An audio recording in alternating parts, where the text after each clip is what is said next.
Bonjour ou bonsoir selon le moment où vous écoutez ou réécoutez cet entretien de coaching sur le thème identification et développement des talents, guide pratique. C'est un véritable plaisir pour moi de partager avec vous ce sujet de transformation positive pour vous permettre de voir dans quelle mesure vous pouvez mieux utiliser les nombreuses forces et ressources qui sont potentiellement à votre disposition. En réalité, vous n'allez rien apprendre d'extraordinaire parce que justement, comme l'a dit Paul Dewandre, ceux qui réussissent en général ne font rien d'extraordinaire, mais prennent la peine de faire des choses qu'il est si facile de ne pas faire. Ceux qui réussissent en général ne font rien d'extraordinaire, mais prennent la peine de faire des choses qu'il est si facile de ne pas faire. Le présent entretien va contribuer à vous amener à identifier des choses qu'il est crucial de faire et si facile de ne pas faire, puis vous mettre à les faire joyeusement et continuellement. Moi, c'est Sousa Dieudonné Gossou. Je suis ingénieur et conseiller en formation, économiste planificateur, mathématicien d'aide à la décision et coach professionnel certifié. Tout au long de l'entretien, vous pouvez appuyer de temps en temps sur le bouton pause afin de vous mettre au cœur de la discussion et ainsi mieux solliciter votre créativité, vos résolutions, vos pistes de changement et votre détermination. Merci. Pour commencer, je voudrais partager avec vous cette pensée magnifique de Terence McKenna. Vous devez prendre au sérieux la notion que la compréhension de l'univers est de votre responsabilité.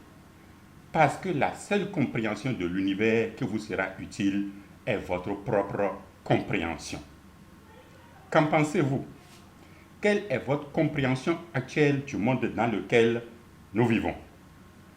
Le présent entretien va contribuer à vous reconnecter à votre compréhension de vos mondes intérieurs et extérieurs, ainsi que des forces et ressources potentielles qui sont à votre disposition, afin de vivre rapidement par vous-même la leçon suivante de Morgan Marlowe.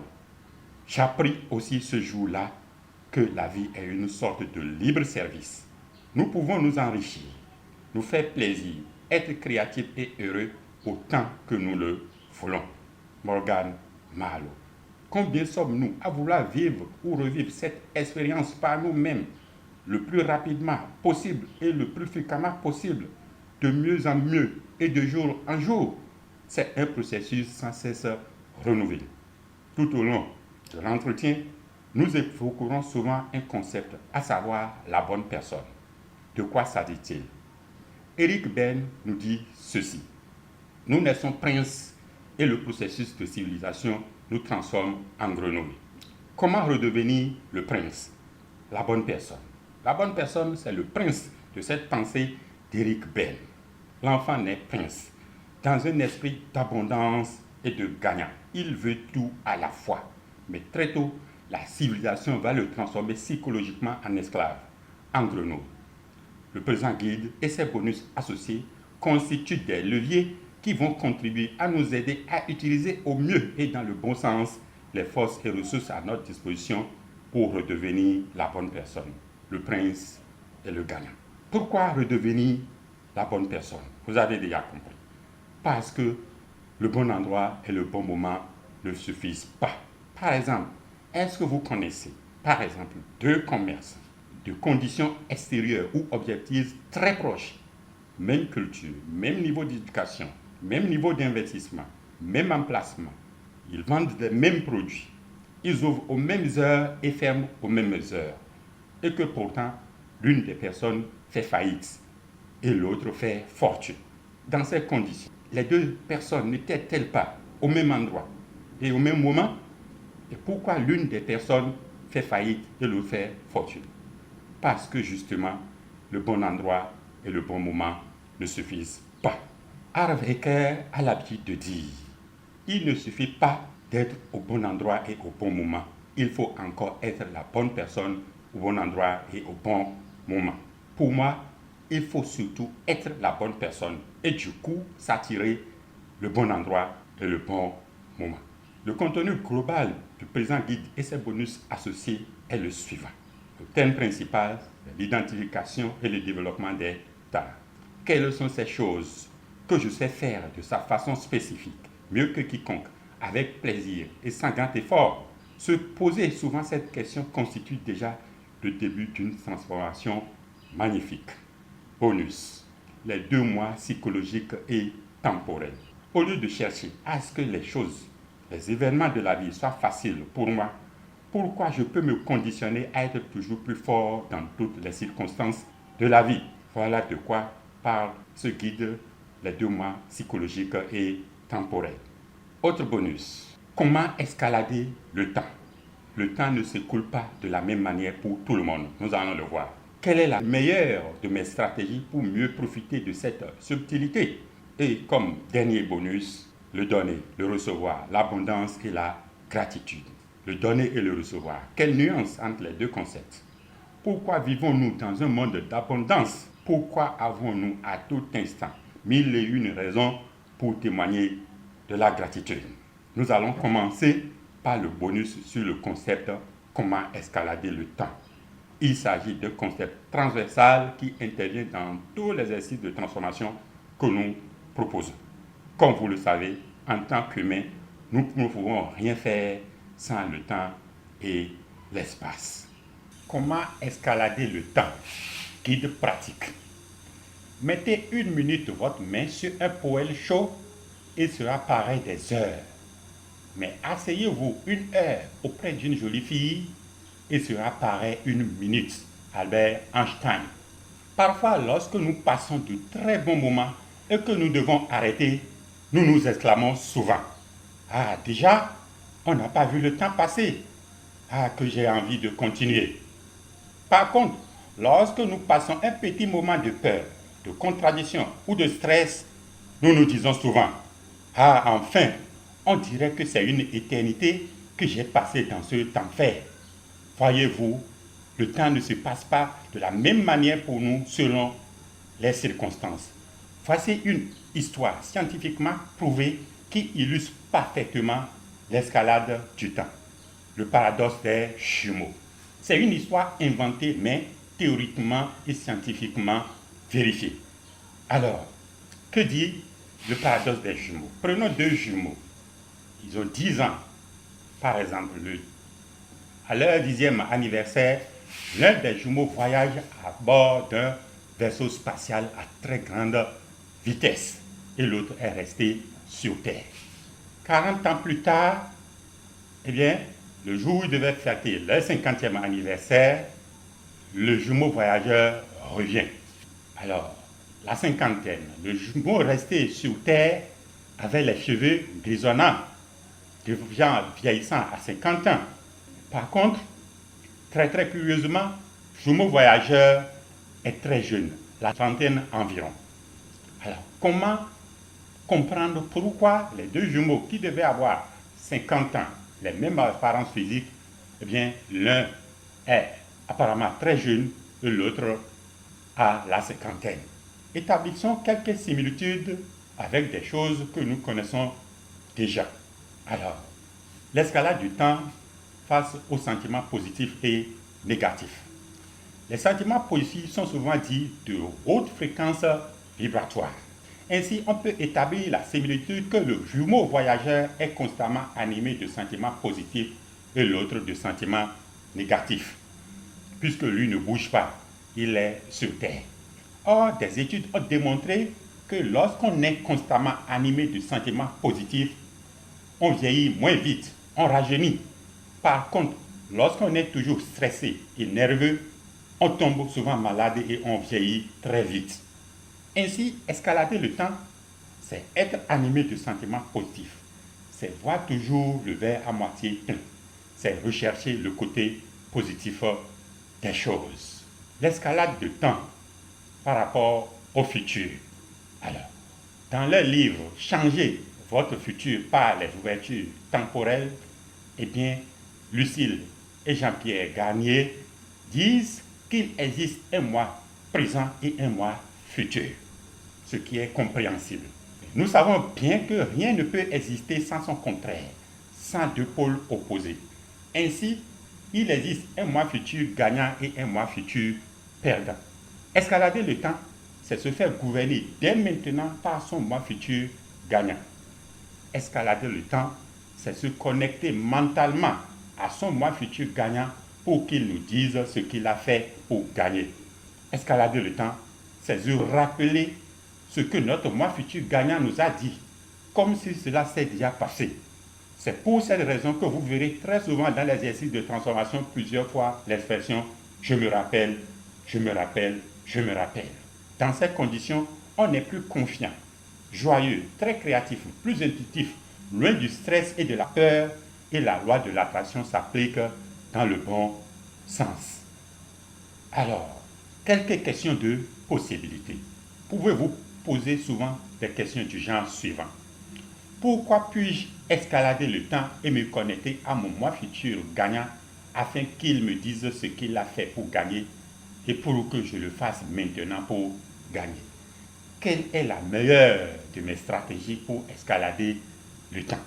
Comment souhaitez-vous reformuler au mieux ces questions pour mieux impressionner votre cerveau et votre esprit? Il est question de les surprendre et de les engager sur des pistes de réussite. Alors, par rapport à ce guide Escalader le temps et tous les autres, il y a des exercices de transformation. Il s'agit d'escalader le temps en s'appuyant sur la loi de l'effort inversé. L'exercice est joyeux, sollicite votre créativité pour vous polariser dans des sentiments de haute fréquence et ainsi favoriser le passage de certaines forces et ressources dans votre subconscient en vue d'une exécution automatique. La loi de l'effort inversé, on va y revenir. Elle nous dit ceci. Lorsque vous voulez obtenir quelque chose afin de vous sentir de certaine manière, se sentir de cette manière dès maintenant est le moyen le plus rapide de l'obtenir. Lorsque vous voulez obtenir quelque chose afin de vous sentir de certaine manière, se sentir en même temps de cette manière est le moyen le plus rapide de l'obtenir. Ainsi, à travers l'exercice de transformation, il est proposé de solliciter votre créativité pour vous rappeler au passé des situations que vous voulez vivre maintenant et dans le futur. Comment escalader le temps? Quelle est votre conclusion? Rappelez-vous, vous devez prendre au sérieux la notion que la compréhension de l'univers est de votre responsabilité parce que la seule compréhension de l'univers qui vous sera utile est votre propre compréhension. Ainsi, en quoi le présent guide sur l'escalade du temps vous a-t-il permis de revisiter ou d'actualiser votre compréhension de l'univers? Qu'avez-vous décidé d'entreprendre de faire ici, maintenant et pour toujours? En gardant en tête ces questions, vous allez améliorer vos réponses et résultats jour après jour. Revenons maintenant sur le thème principal de notre entretien. Identification et développement des talents. Les talents, ce sont ces choses particulières que chacun peut faire de façon unique, mieux que quiconque, avec plaisir et sans grand effort. Est-ce que je possède des talents? Quels sont mes talents? Voilà des questionnements que nous entendons souvent en nous et autour de nous. Comme l'a dit Martha Graham, chacun est le berceau d'une créativité unique qui, faute de s'accomplir, est perdue à jamais. Quelles sont ces choses uniques que je suis la seule personne à pouvoir apporter à l'humanité? Se poser souvent ces questions constitue déjà le début d'une transformation exceptionnelle. Nous possédons tous des talents sous forme de dons en tant que berceau d'une créativité unique. Si nous sommes le berceau d'une créativité unique, c'est que nous avons des talents uniques. Comment identifier les talents? Un guide complet est proposé dans le document PDF du présent guide que vous avez reçu. C'est un tableau d'une trentaine de talents. Vous pouvez l'utiliser seul, mais c'est possible de l'utiliser avec une approche sociale qui consiste à solliciter l'aide des personnes qui vous connaissent bien et qui vous aiment bien. Il faut des gens qui vous connaissent bien et qui vous aiment bien pour vous dire la vérité sur vous. C'est un tableau. D'un côté, il y a la liste des talents et de l'autre, vous avez la possibilité de choisir et ensuite de les classer. Donc, solliciter dans l'approche sociale l'aide des personnes qui vous connaissent bien et qui vous aiment bien. Donc, imprimez cette partie du document et remettez-leur la copie.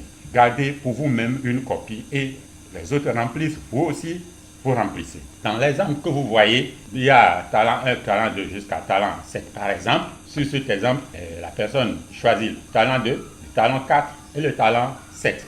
Mais pour les classer à la fin, puisque c'est après avoir choisi maintenant qu'on revient dans une seconde étape pour les classer. Pour les classer, donc, la personne choisit le talent 4 comme le talent numéro 1, celui qui ressemble le plus à la personne. Le talent 2 comme le numéro 2 en classement et le talent 7 comme le numéro 3 en classement. Donc, c'est un exemple, c'est comme ça qu'il faut remplir le guide. Donc, vous mettez ensemble votre analyse et celle des autres, vos parents, vos amis, toutes les personnes que vous avez sollicitées. Faites une synthèse et dégagez une liste de 4 à 6 talents qui reviennent le plus souvent dans les analyses que vous avez reçues et celles que vous avez faites vous-même. Bravo, vous avez une première liste de vos talents. Mais ce n'est pas tout. Il faut se mettre en même temps à les développer. Ça, c'est sur le long terme. Il faut commencer par les développer. Comment développer ces talents? Une chose est de posséder des talents, c'est un don et ça ne suffit pas. Il faut ensuite les développer pour ajouter de la valeur ajoutée à l'humanité et ainsi parvenir sans grand effort à la prospérité. Pour développer les talents, rapportez-vous aux stratégies qui sont proposées dans le document PDF que vous avez reçu.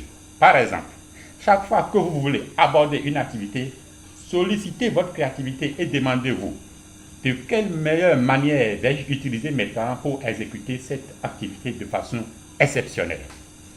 Rappelez-vous que vous êtes unique et doué pour cela. Vous êtes unique et doué pour cela. Donc cela vous permet de gagner en confiance puisque vous avez des talents spécifiques. C'est un processus sans cesse renouvelé. Vous allez améliorer vos talents dans l'expérience et dans la confiance. Faites souvent l'exercice de transformation proposé à la fin pour vous accompagner dans ces processus-là. Comme question de possibilité, posez-vous souvent les questions de ce genre. Quel est le top 3, le top 4 ou le top 5 de ces choses que je peux faire de façon exceptionnelle, mieux que quiconque, avec plaisir et sans effort? De quelle meilleure manière puis-je mettre mes talents au service de l'humanité? Comment souhaitez-vous reformuler ces questions pour mieux impressionner votre cerveau et votre esprit? Il est question de les surprendre et les engager sur les pistes de la réussite. Par rapport à ce guide sur les talents, quelle est votre conclusion? Vous devez toujours avoir en tête que vous devez prendre au sérieux la notion que la compréhension de l'univers est de votre responsabilité. À travers ce présent guide sur les talents, qu'est-ce que vous avez retenu? Qu'est-ce qui vous a permis de mieux comprendre le fonctionnement du monde dans lequel nous vivons? Qu'est-ce que vous avez décidé d'entreprendre? Quelle est votre stratégie? Qu'est-ce que vous voulez faire ici, maintenant et pour toujours? Gardez solidement en tête ces questions. Voilà pour les talents. Abordons maintenant le bonus sur le thème les 2 mois psychologiques et temporels. Nous ne voyons pas les choses telles qu'elles sont, mais plutôt comme nous sommes. Anaïs Nek. Qui êtes-vous? Êtes-vous votre prince ou votre grenouille? Votre gagnant ou votre perdant? Par lequel de ces réalités êtes-vous gouverné? Si vous êtes votre gagnant, alors vous voyez les choses en gagnant et vous gagnez. Autrement, vous perdez toujours. Comment se faire gouverner par son gagnant? Examinons l'histoire suivante. L'histoire de l'épervier conditionné. Alors, il s'agit d'un chasseur qui, en brousse, a ramassé un œuf d'épervier. Revenu à la maison, il l'a fait couver par une poule. Donc, le petit épervier naît au niveau de ses frères poussins.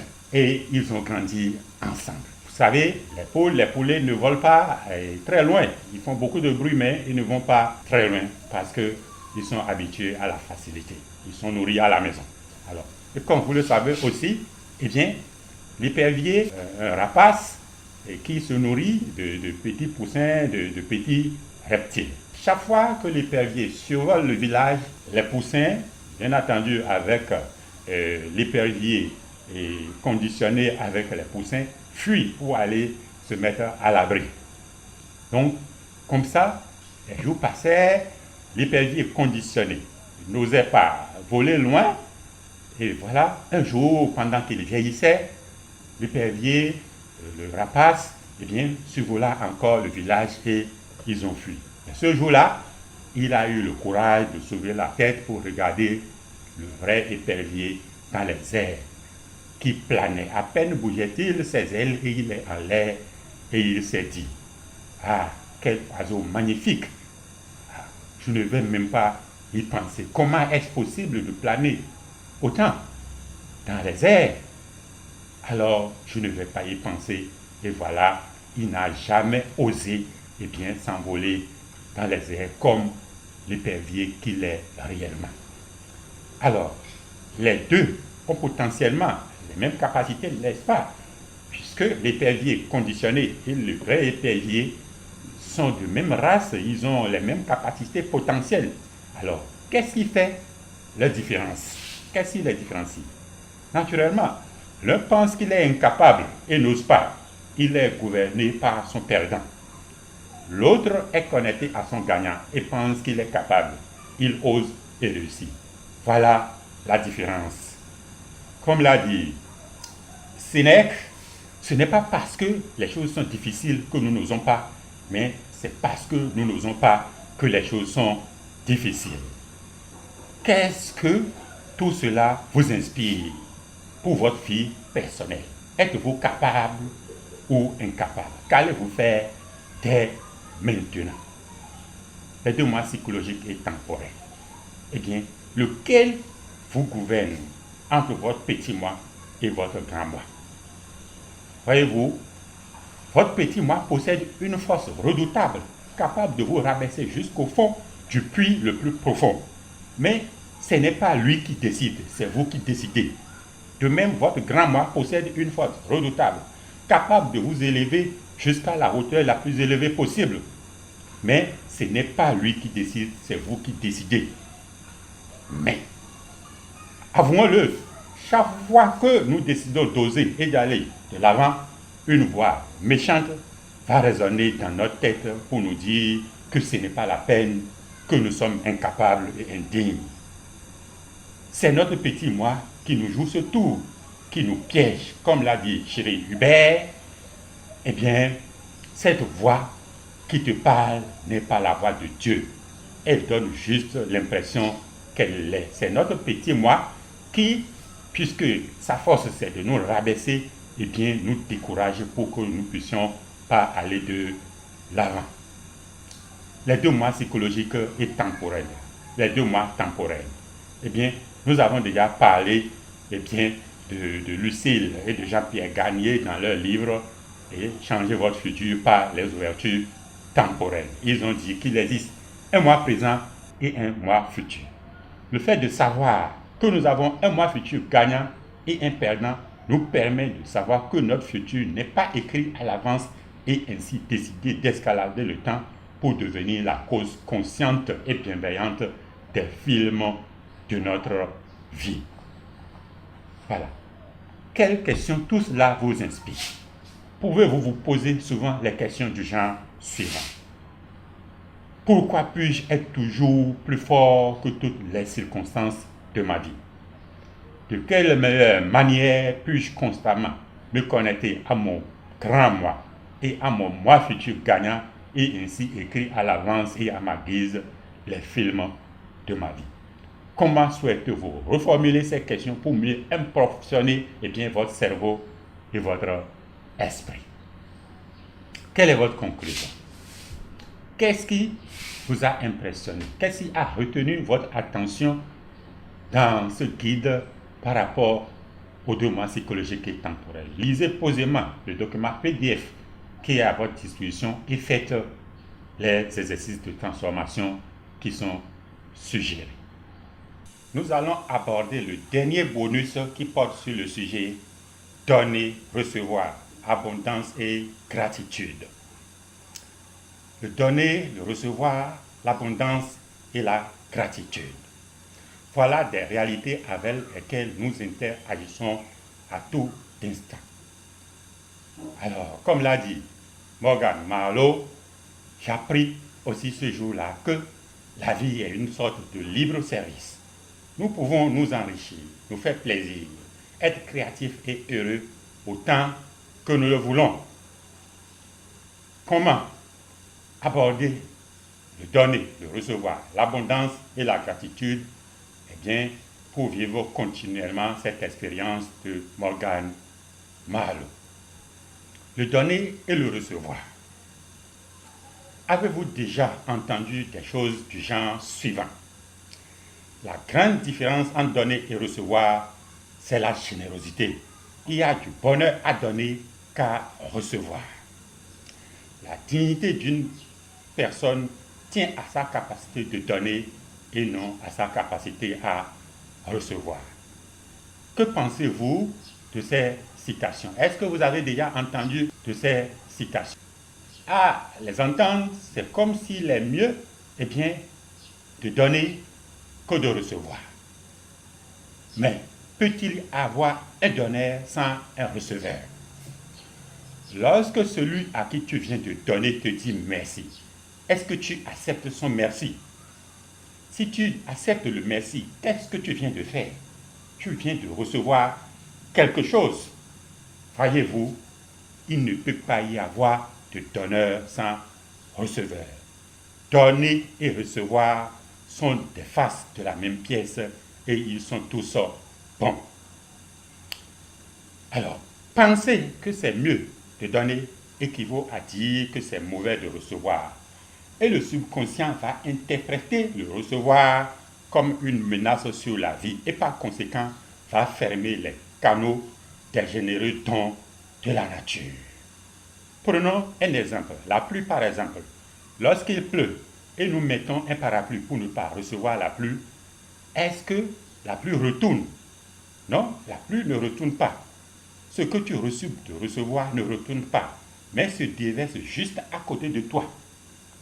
Malheureusement, 99% des humains ne veulent pas ou ne savent pas recevoir, et par conséquent, ce qui leur est destiné va aux 1% qui savent bien recevoir. Voilà pourquoi, 1% de la population mondiale se partage 99% de la richesse mondiale. Qu'avez-vous envie de faire dès maintenant, à partir de cet entretien et des documents et exercices proposés? Quelle stratégie voulez-vous mettre en place pour recevoir généreusement les bonnes grâces de la nature? L'abondance. L'abondance. Nous vivons dans un monde d'abondance. Le fait que certaines personnes gagnent beaucoup d'argent n'empêche pas d'autres d'en gagner aussi. Bien au contraire. Voici un exemple de question piège du petit moi, le perdant qui nous habite. Voici la question qu'il nous pose souvent. Entre la maison magnifique dont vous rêvez, c'est un exemple, d'une part, et votre projet de vacances pour vous faire plaisir, d'autre part, qu'est-ce qui est plus important pour vous? Voilà une question piège. Lorsqu'on est gouverné par le petit moi avec un esprit de manque, on est convaincu qu'on n'a pas le droit d'obtenir toutes ces deux choses, alors que d'autres n'auront pas une seule, d'autres n'auront rien du tout. Voyez-vous, lorsque vous finissez par choisir une des deux choses, le petit moi revient à la charge pour vous dire que c'est trop gros pour vous tout seul, car d'autres personnes n'auront rien du tout. Dans cette dynamique baissière, vous fermez les canaux pour recevoir et vous ne recevez ni l'une ni l'autre des deux choses pourtant importantes pour vous. Ni voiture, ni vacances. Vous devez vous connecter à votre grand moi, le prince qui vous habite avec son esprit d'abondance et vous donner la permission d'obtenir simultanément tout ce que vous désirez. Faites que certaines personnes possèdent beaucoup de biens, beaucoup d'argent, n'empêche pas d'autres d'en avoir. Bien au contraire. C'est l'argent des riches qui tourne l'économie, qui alimente les banques Hein, c'est avec ça qu'on fait les routes, qu'on construit les écoles. Eh bien, c'est avec ça que les banques tournent pour permettre aux autres de pouvoir faire des prêts, d'utiliser cet argent pour en gagner eux aussi. Voyez-vous, que pensez-vous de tout ceci et comment voulez-vous vibrer l'abondance continuellement pour recevoir les bonnes grâces de la nature? La gratitude. La gratitude. Comme l'a dit Sonia, exprimer de la gratitude est la stratégie par excellence pour atteindre le bonheur. N'attendez pas pour témoigner de la gratitude. Témoignez de la gratitude et attendez. Pourquoi avons-nous à tout moment 1001 raisons pour témoigner de la gratitude? Comme l'a dit Michel Macmillan, la gratitude d'aujourd'hui paye le bonheur de demain. Voilà une pensée qui conforte une fois encore que nous ne devons pas attendre le bonheur pour témoigner de la gratitude. Mais en fait, est-ce que nous n'avons pas à tout instant 1001 raisons pour être gratifiants envers la vie? Voyons ces milliards de petites cellules de notre corps qui travaillent sans relâche pour notre survie. Cela mérite de la gratitude de notre part, n'est-ce pas? Chaque jour, près de 200 000 personnes meurent dans le monde. Est-ce que c'est parce que ces personnes sont plus malades, plus âgées, plus pauvres ou quoi d'autre? Rien de tout ça. Chaque seconde de notre vie est un don et cela mérite de la gratitude. L'esprit de la gratitude permet d'ouvrir davantage les canaux d'abondance. Témoignons de la gratitude dans toutes les circonstances de la vie. Au lieu d'attendre pour témoigner de la gratitude, témoignons de la gratitude et attendons. Donner, recevoir abondance et la gratitude. Vous pouvez vous poser les questions suivantes très souvent. Quelle est la meilleure des raisons pour lesquelles je dois donner des importances capitales et égales au donner et au recevoir? Pourquoi ai-je à tout instant 1001 raisons pour être gratifiant envers la vie? Comment souhaitez-vous reformuler ces questions pour mieux impressionner votre cerveau et votre subconscient? Comme dans tous les guides, un exercice de transformation est proposé pour solliciter votre créativité et vous accompagner par rapport à ce concept donner, recevoir, abondance et gratitude. Vous pouvez aller plus loin. Par rapport à tout ce que nous avons évoqué depuis le début de cet entretien, vous pouvez aller plus loin avec la loi augmentée de l'effort inversé. La loi augmentée de l'effort inversé. De quoi s'agit-il? Lorsque vous voulez obtenir quelque chose afin de vous sentir de certaine manière, se sentir de cette manière est le moyen le plus rapide pour l'obtenir. Cette définition, nous l'avons abondamment utilisée dans les guides évoqués au cours du présent entretien.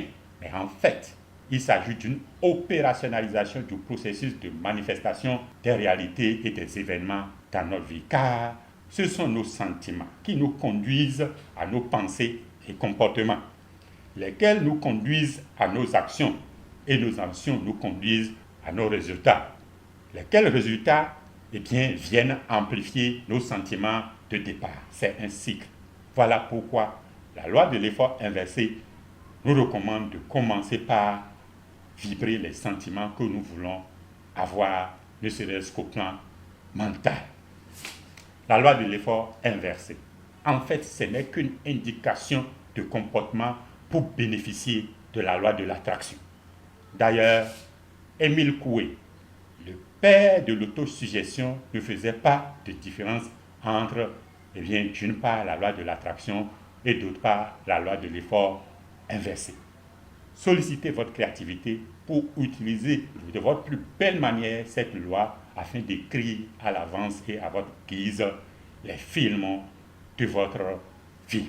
Refuser de recourir à la loi de l'effort inversé serait synonyme de se comporter comme la personne qui se mire en ayant la mine renfrognée et qui attend que son image dans le miroir lui sourisse en premier et lui-même en seconde position. Voyez-vous, ce n'est pas possible que ce soit l'image dans le miroir qui soit le premier à sourire. C'est à vous-même de sourire en premier et l'image en seconde position. Voyez-vous, voyons maintenant comment utiliser de façon augmentée cette loi. Utilisation augmentée. Que ferait une personne importante et prospère? Voilà une question banale. Chaque fois que vous êtes face à un défi, une situation, vous avez une décision à prendre, un comportement à adopter, un challenge à affronter, posez-vous cette question banale. Que ferait une personne importante et prospère? Et vous verrez que votre créativité va prendre une posture de gagnant pour vous suggérer une réponse et cela change tout. Au lieu d'attendre d'être une personne importante et prospère pour se comporter en tant que telle, commencez par se comporter comme telle, comme une telle personne et attendez. Que ferait une personne importante et prospère? Voilà une autre utilisation augmentée. Chaque soir, avant le coucher, et chaque matin au réveil, posez-vous la question suivante. S'il ne me restait que 24 heures pour vivre, alors qu'est-ce que je devrais faire aujourd'hui? Avec quelle détermination et avec quelle persistance?